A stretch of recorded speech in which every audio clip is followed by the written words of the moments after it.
Welcome to Keto Meals and Recipes.com. Today I will be showing you how to make my Italian sausage ragu. This is an extremely budget-friendly and versatile recipe. I will show you two different ways to make this Italian sausage ragu. One version will use a slow cooker and the second version will show you how to make it on the stove top. I'd also like to mention that at the end of this recipe demonstration, I will show you what to pair the Italian sausage ragu to make this recipe into a complete meal. And as many of you have indicated, I will continue adding all the macros for the various variations of what you can combine with the meal. I would also like to thank everyone who took the time to reply to my question and write a comment on what information you'd like to see in future videos, so you can decide what you want to include or add to your keto meal prep. Let's start with the macronutrient ratio for the Italian sausage ragu, which is 3.8 to 1 with 6.9 grams of total carbs, 1.8 grams of dietary fiber, resulting in 5.1 grams of net carbs per serving. I like to begin by assembling and preparing all my ingredients. In this way, I know for sure that I have everything I need, and the actual cooking prep in order to get the meal started is much faster. Whenever I make recipes that require canned tomatoes, I prefer to use whole tomatoes because they're much better quality than pre-crushed tomatoes, where they usually use the remnants when they chose the whole tomatoes for canning. I take the quantity of whole tomatoes I need and its accompanying liquid, pour it from the can into a medium-sized bowl. Using a potato masher, I press down and grind the whole tomatoes into very fine, rough pureed consistency, and then I set that aside. You may ask, why don't I just puree it? Well, I don't do that because that will make a very liquidy, almost tomato juicy-like texture, and it will also add a lot of air. And if you do try it, you'll notice that the color of the tomato puree is much lighter than the mashed version. And the reason I prefer to hand mash it is because I want a rougher texture. Next, into a food processor, I add my chopped fennel bulbs and the chopped onion, and sprinkle the fennel seeds. Pulse a few times and scrape the sides and bottom between pulsing, so there are no big pieces that are hiding underneath the blade. Remove the fennel onion mixture from the food processor and set it aside for a moment. Remove the sausage meat from its casing and add it into your food processor and pulse a few times. You just want to loosen up the meat. Don't overprocess. You can do the next step either in a saucepan or in your slow cooker. Add the oil, and when the oil is lightly sizzling, add your chopped fennel and onion mixture. Cook until the onion becomes translucent. Then push the vegetables to the outer edge of the pan or your slow cooker. Add the grated garlic, cook for about a minute, and then stir the garlic into the fennel and onion mixture. Make another clearing in the center. Add the loosened sausage meat and cook until the meat is browned thoroughly. Make a clearing in the center of the meat and add the tomato paste. And then cook the tomato paste for about a minute and stir it into the meat, and sprinkle oregano, salt, pepper. Because I've decided to use red wine, I've made another clearing in my meat and poured it in. But if you don't want to use red wine, you can use either red wine vinegar or the white wine vinegar or apple cider vinegar. Let these ingredients cook in the center for about 1 minute, then stir to combine it with all the rest of the ingredients and cook for another couple minutes.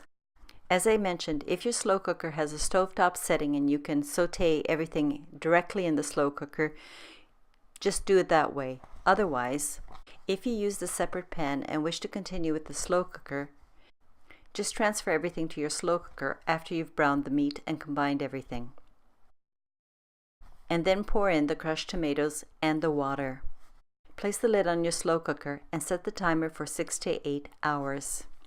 When the ragu is almost done, have a wee taste and decide if you've added enough salt. If not, adjust to your taste. The last step that I do, because I like my ragu quite thick, is I add the glucose and water mixture, stirring as I pour it into the ragu and then continuing to cook on high for about 5 minutes. This thickens up the ragu beautifully and gives a real body when you're serving it with zucchini noodles. For the second method, which does the entire recipe on the stovetop, I use a deep-sided skillet or Dutch oven, and after your meat's browned, you just add the crushed tomatoes and water, as we did with the slow cooker, stir the contents together, and put a lid on whatever pot you're using. Cook on medium heat, bringing the ragu mixture to a light simmer, and then reduce the heat setting to medium-low. Continue cooking for about 2 hours and don't forget to stir occasionally. Cooking on low heat allows the flavors to fully develop, and you'll find that the cooking low and slow method is often recommended with all Mediterranean recipes, and especially if you're making sauces or ragus. After the 2 hours, as before, taste your ragu, see if it needs some more salt, adjust accordingly, and if you want to thicken it, use the glucomannan and water mixture. Increase the stovetop setting to medium-high and cook for 5 more minutes, stirring continuously. Because you don't need the ragu by itself, I'll show you how to make my broad egg noodle style zoodles. Ragus are served over broad egg noodles. So here's how I make my substitute. First I use a mandolin to cut the zucchini lengthwise. By the way, I bought this one at a dollar store. I don't really remember how much it cost, but I do remember it was extremely inexpensive. You don't really need an expensive mandolin unless you plan to use it a lot. I don't. So this dollar store one works just fine for me. After you have cut the entire zucchini, take a strip, put it flat on your cutting board, and cut into equal widths. I cut the zucchini into 1 centimeter or 1/4 inch widths.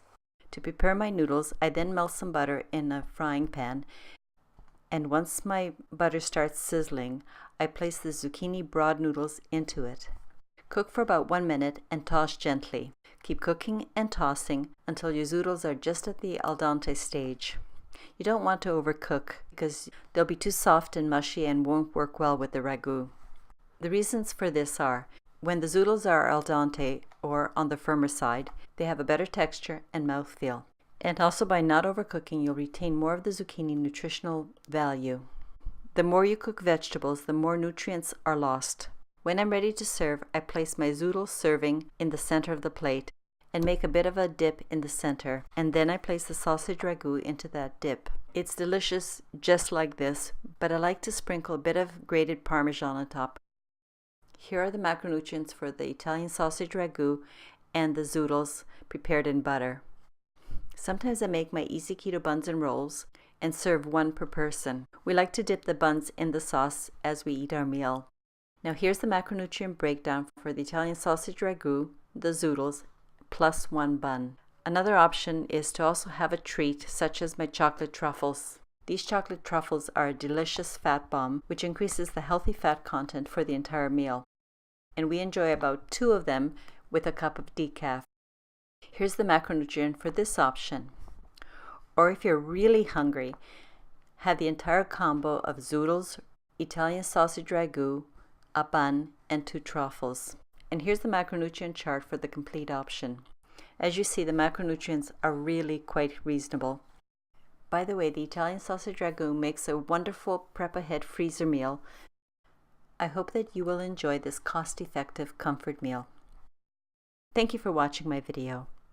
If you're new to my channel, please consider subscribing and turn on your notification bell as well. See you next time. The link to my blog where you will be able to find the printable Italian sausage ragu recipe, as well as the link for the other videos, will be provided in the description below.